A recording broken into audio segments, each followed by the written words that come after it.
This week on the Fair Dinkum Department, Mad Monday edition. Are there too many leaks in rugby league? Can a team from outside the top four win the comp? We talk about this every single year and it never happens. Let's see. Did the critics jump the gun on Brandon Smith? Yes. Have the Broncos missed a trick by resting stars?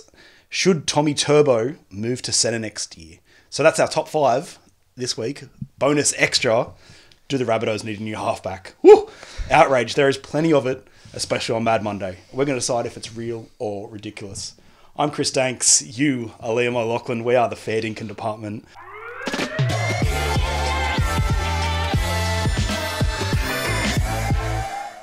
My friend, you made it. You've been freed from the shackles of the Dragons season. What was your round 27 game of the round? Roosters South. Yeah. I know it wasn't as full as a lot of people would have hoped it would be out at Homebush, but there was 36,000 there.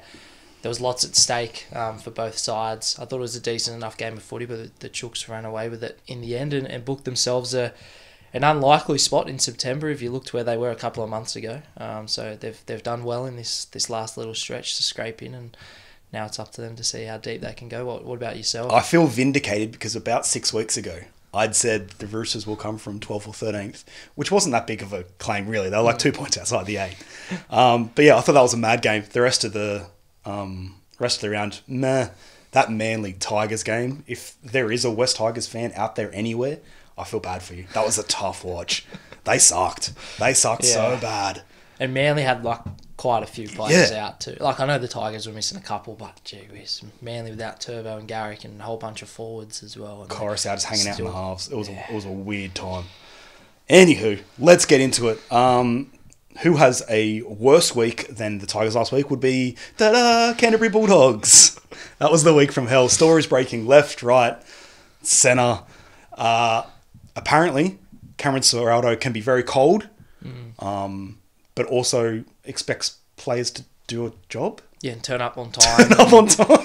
Have one day a week where they work like a normal 9 to 5 job. So the backstory is player was late. As everyone knows now, he had to wrestle the top team. I've heard that it was anywhere from 8 to maybe a dozen, or it could have been 28, 30 players. There's been a few different reports, but yeah, he had to get in there for a bit of a rumble. So he's quit.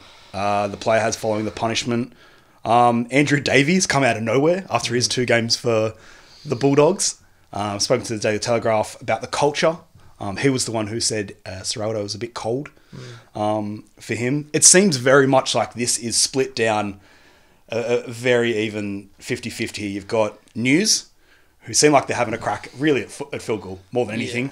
And then Fairfax, who are kind of defending him. That's what it seems like to me. I could be reading too much into it, but it seems like the players are more giving quotes to who they think will agree with them more than anything. I don't think this is such a big thing. What are your thoughts?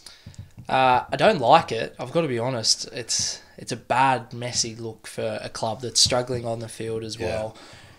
Leaks are everywhere in rugby league. We've seen that in other clubs in recent weeks as well. But with Canterbury at the moment, their performances on the field are so bad. Yeah. And now the coach, who is in his first year of a 5-year deal, he hasn't been able to stamp his mark on the roster yet. He's bringing in Stephen Crichton next year, which is a big signing for them, and a few other guys as well, which we've touched on in recent weeks. But a lot of the big name players that are on big money were either signed by Trent Barrett or Phil Gould. So Ciraldo hasn't had much of an opportunity to probably implement things he wants from a roster perspective. So what he is trying to implement is a work ethic, and maybe it's not a mentality that some of these players are used to, but it's one that if you want to play for the Bulldogs, which is a proud club that have been struggling for a long time, you're just going to have to suck it up and get on with it. And I'm sure there's players there that are really buying into what Cam Ciraldo is selling, but there's obviously a few that aren't. I think the stuff from Andrew Davey, who played 2 games for the club, and James Graham came out and he went nuclear, as Homer Simpson would say. He exploded at him, and I thought it was fair enough, to be honest, from Jammer. Like, you can't play 2 games for a club and then kick stones because you're playing reserve grade or in another team, and then bugger off to another club when you still got a year and a half left on your deal, and then come out and talk about how bad the culture was. Okay, you might not have got on with the coach, and that happens at a lot of clubs. We've seen, especially at the Dragons in the past couple of years, a lot of guys weren't getting along with Anthony Griffin, and eventually they just sucked it up and he's not there anymore. But hopefully that doesn't happen at the Bulldogs. But yeah, I wasn't a fan of that. I thought he was just, it felt like sour grapes. Yeah. And it felt like he was just sinking the boot in for no reason at all, to be honest. So yeah, there's a lot of noise around the Bulldogs, but as Willie Mason so aptly put it on the Levels Network with a few expletives mixed in, you're just going to have to weed out the players that don't want to be there. If this club is going to get back to where they need to be, it's going to take time. But I think there's a vision that Cam Ciraldo's got, and I'm, if I was a Bulldogs supporter or a Bulldogs player, I'd be more than willing to back it. So we do try to do real or ridiculous here. We'll get back to the Dogs, but are there too many leaks in the NRL, real or ridiculous? Remembering that part of our salary probably comes from leaks. Yeah, I mean, it's filling our pockets to a certain extent, but look, there is obviously, but there's leaks in any sport or any industry. Stuff gets leaked to the media, and it usually comes from people that are unhappy within an organisation or within a certain group, and they're trying to get their agenda put forward. And there's so many agendas in rugby league. You spoke about it, the news and Fairfax at the moment, and it's very clear where allegiances lie. And there's people that don't like Gus, and there's people that are in Gus's corner. I don't agree with every decision that Gus has made since he's been at the Bulldogs, but he's trying to do what's best for the club, and bringing in Cameron Ciraldo, who is a driver of standards, and someone that's not going to take any shit, and he's come from a system that is successful, and he's a young coach as well, so he's not too far removed from playing. He knows what it takes to have success. But yeah, there's way too many leaks in rugby league. We've seen it as well at South Sydney. You've seen it at Brisbane when Anthony Seibold was there. Stuff gets passed around and then it turns into Chinese whispers, and it sometimes creates mountains out of molehills, and sometimes there's a lot of truth to what does get leaked. But I'm sure that the guys within the clubs wish it wasn't the case. Yeah, it's probably the nature of the gossip of late. Like, it's schoolyard stuff. Grow up. One more on the Bulldogs. Have they reached rock bottom, or is next year going to be worse, do you reckon? No, I can't imagine next year will be worse. I think next year would have to be better. Ciraldo has had 12 months now to implement some of the standards that he wants there. He's going to have another full pre-season. He's probably going to tidy up the roster a little bit. He's bringing in some guys for next year. He's probably going to try and push a few guys out as well. Yeah, definitely. A few taps on the shoulder. They're going to have around 1.4 million freed up in their cap from this year from two underperforming players that aren't going to be there in 24. So look, I would think they'd improve. Whether they can play finals next year, I don't know if that's in the realm of possibility just yet, but I can see them climbing up a little bit, and maybe in year 3 and year 4 of Ciraldo's deal and tenure at Belmore, they'll become a finals side. But things like this take time, and Canterbury knew they needed to get this coaching appointment right. At the moment, results-wise, it hasn't gone their way, but this is a long-term plan, and I know people hate hearing that when Phil Gould's involved, but it's going to take time, and yeah, I'm sure Bulldogs fans are sick of being told to be patient, but you're just going to have to be. On to teams that are playing in the finals. Roosters and Raiders, they're in. Cowboys and Rabbitohs out. Rabbitohs tough. So the Sharkies and Knights, they'll both host home finals. People will be losing their minds because the Sharks can only fit in 12,500 people. If that. Yeah, and that is a tight squeeze. So the top 4 remains the same. As we alluded to at the top, no team in the NRL era has ever won from outside the top 4. Will this be the year? Or even we'll start with, could this be the year? Could this be the year? Of course it could be the year. The Knights are playing really good football. They've shown that they've got what it takes. They've beaten Melbourne as well.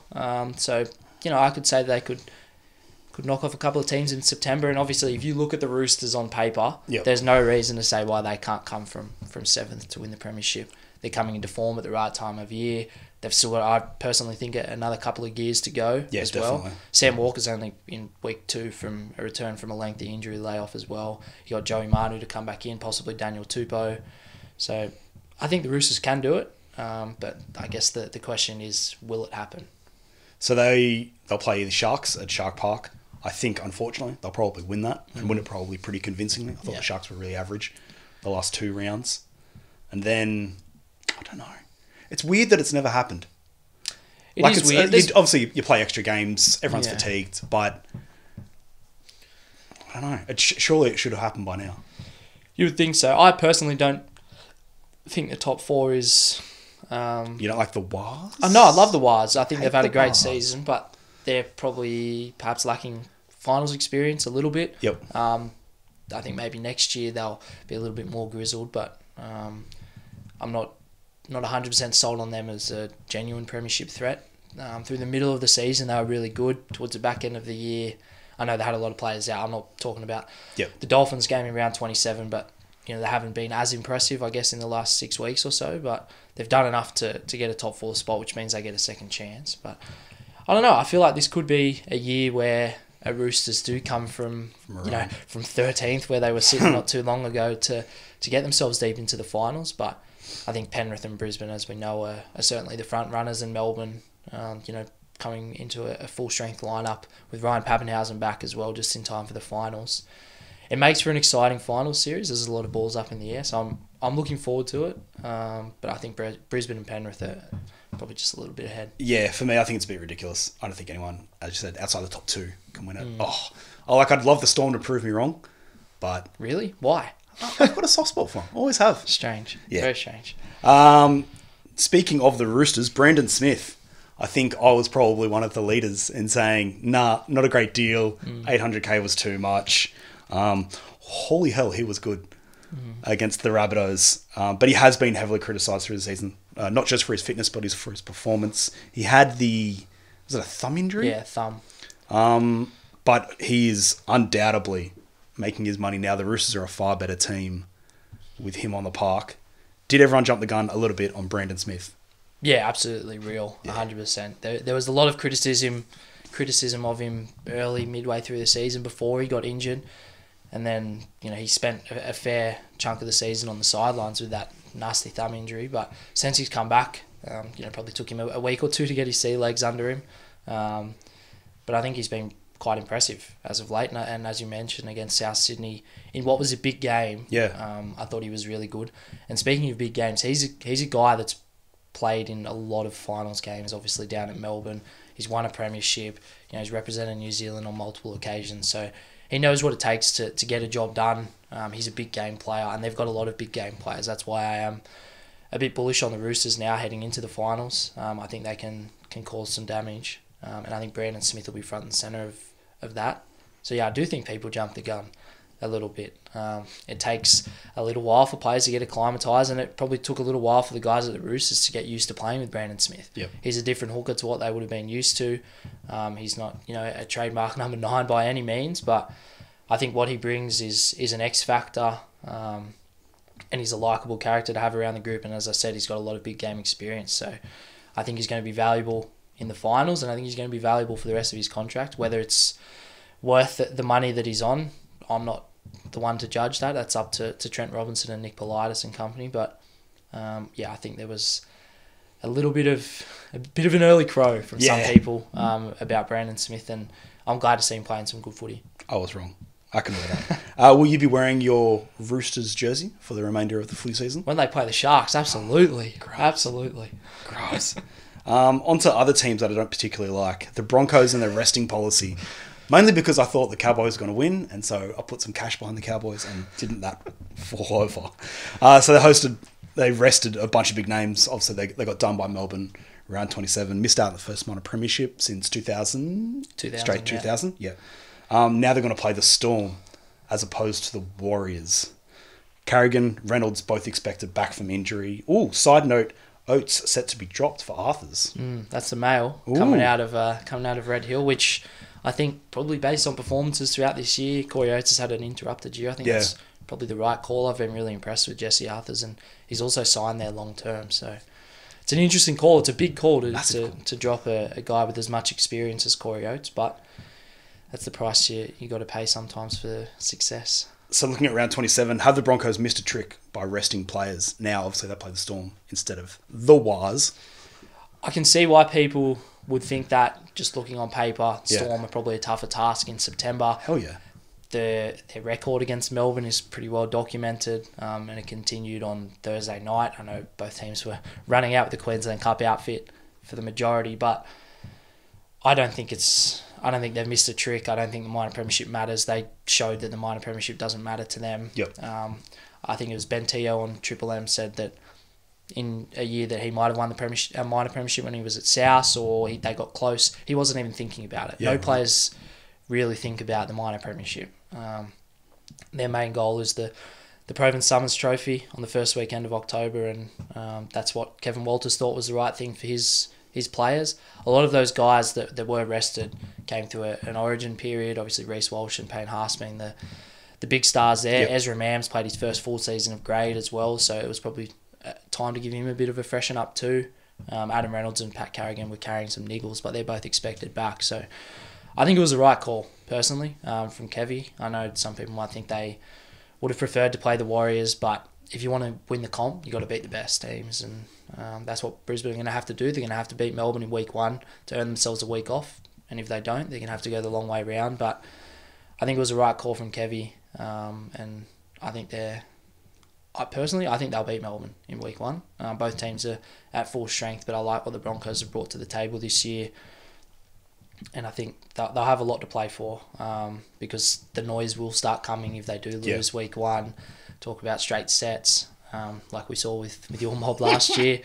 So I'm sold on the Broncos. I think they're my premiership favourites at the moment, and I think it was the right call. I don't think they missed a trick at all. What about yourself? Yeah, when I was watching the game and they looked very unimpressive, I was like, oof, I'd much rather be playing the Warriors. However, you can pretty much throw that game out as any type of form guide. They're such a different team with Renault, Carrigan coming back in, Ezra Mann, as you said, all rested. Yeah, I don't know if they'll beat the Storm. I thought the Storm still have, much like the Roosters, a little bit more to give. But as you said, who cares about the minor premiership? I couldn't even tell you who's won the minor premiership the last few years. Yeah, probably the Panthers. The only reason I knew that it was Penrith is because it was their second straight minor premiership, and they won in 2020 as well, 2021. I can't even remember. So shows how much importance there really is. On to Manly, who, as I said earlier, absolutely did a number on the West Tigers at home. That was almost upsetting to watch. Tom Turbo on huge coin, struggling to stay fit. It feels like we've had this conversation 30 times over the last few years. Garrick's been really solid at fullback, I think. I think he's possibly an option for them. But he's missed the last 2 weeks, and it's opened the door for a young bloke who... How old is he? I think he's 21, Tolo Kula. He's a player with a lot of upside. From all reports, he's over maybe 50, 60 metres, the fastest player in the NRL. I know when Josh Schuster was on Ebbs and Flows, he said over 100 metres. Jason Saab is probably the quickest he's seen, but young Kula is certainly quick off the mark, and he's a guy that Manly have been excited about for a long time. I know centre is a hard position to play, especially if you're a young guy coming in. And he's had hopes of playing fullback, and now he's got that opportunity. So it does raise the question whether or not they keep him there long term. I know the 2 games he's played there were against Bulldogs and the Tigers, but it's certainly an option, and so is Ruben Garrick. So where do you sit on the Tommy Turbo dilemma? Move him straight away. And I think that the hardest part about playing in the centres, it was interesting actually, in the AJ Brimson episode of Episodes went out today, he was talking about playing in the centres, where he's saying it's so lonely because it's probably the only place where you actually defend one-on-one truly. Turbo's been amazing in the Origin region as a centre. I think it'd be far better for him. I don't know if it'd be better on his body, but you'd have to assume it would be. And you got to have Cooler in the side. He was special. As I said, not against great opposition, but he did everything that could possibly asked of him. If Turbo was at another club and they perhaps didn't have any other, standout candidates to play fullback, then of course you'd keep him there, and he's on big money. And it is a lot of money for someone to play at centre, and I'm not saying that he's going to be there for the rest of his career. It's about the same money as Whiten, but maybe for next season, when you do have 2 other guys that can play fullback and do a good job there, I don't think it's the worst option to hopefully get him through a full season or close enough to where he does stay fit, but he doesn't have to run as many miles as he does at fullback. I think it's a great option.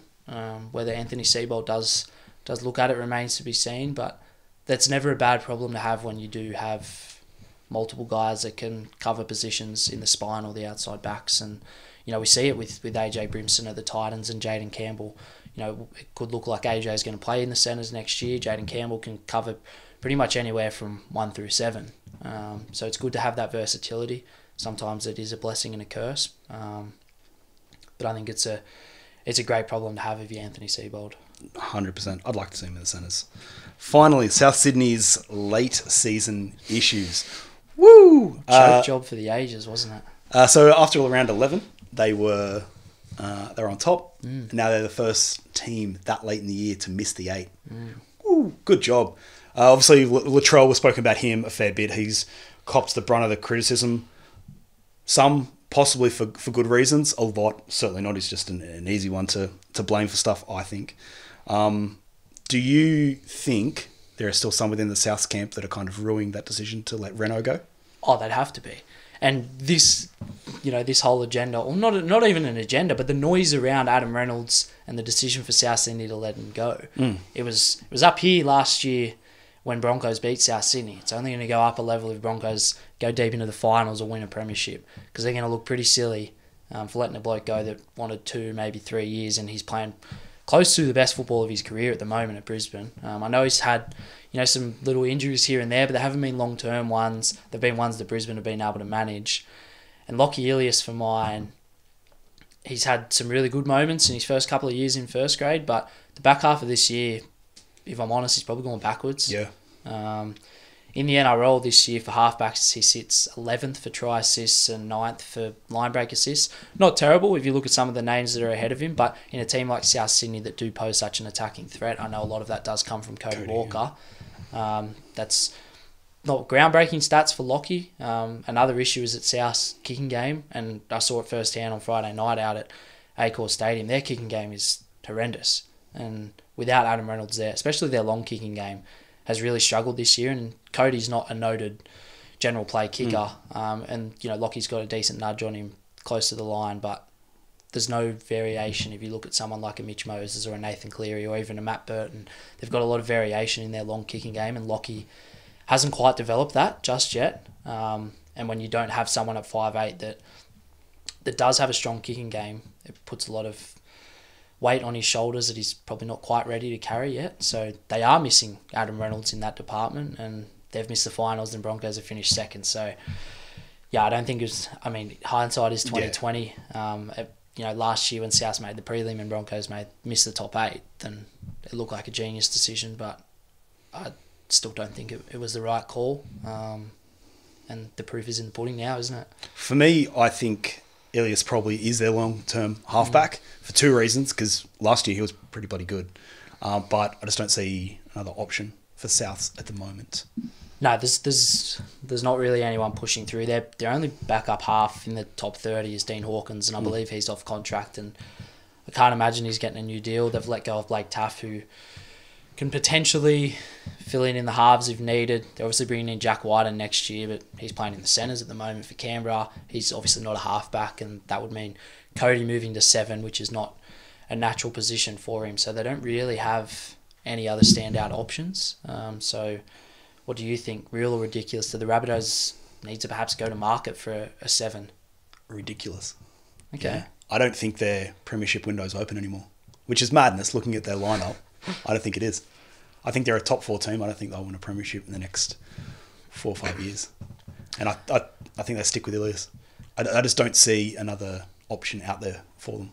So, ridiculous. Okay. Your look of disgust. Yeah, no, definitely not disgust. I like Lockie Ilias. I think I agree with you. He is probably their long-term guy in the 7. But at the moment, he probably feels a little bit of comfortability that he doesn't have a guy that's really pushing him to keep his spot. So if they did bring in someone, I'm not saying they have to go out and splurge on a superstar halfback, but perhaps a guy that's just outside, just on the fringe at another club. I look at someone like Ronald Volkman that played for the Warriors on the weekend. He's been carving up in New South Wales Cup this year. He's still a young guy. Healthy competition, always creates better performance, and we've seen that at a lot of clubs over the years. Jock Madden, for example, up at Brisbane, when he's had his opportunities in first grade, has been really good, and he's been pushing, maybe not Adam Reynolds, but he's been pushing Ezra Mann for the last year or two. So I think South Sydney looking at bringing in depth in the halfback position would be a good thing for them and a good thing for Lockie Ilias's long-term development as well. But I do agree that he is probably their long-term guy, but in the short term, I think some competition would do him the world of good. All right, let's see how that plays out. Hopefully not like my Brandon Smith criticism. Don't worry, at least you didn't say the Wires get the spoon. Yeah. Oops. That is it for us. We'll see you next week when we know more about the NRL finals. See you then.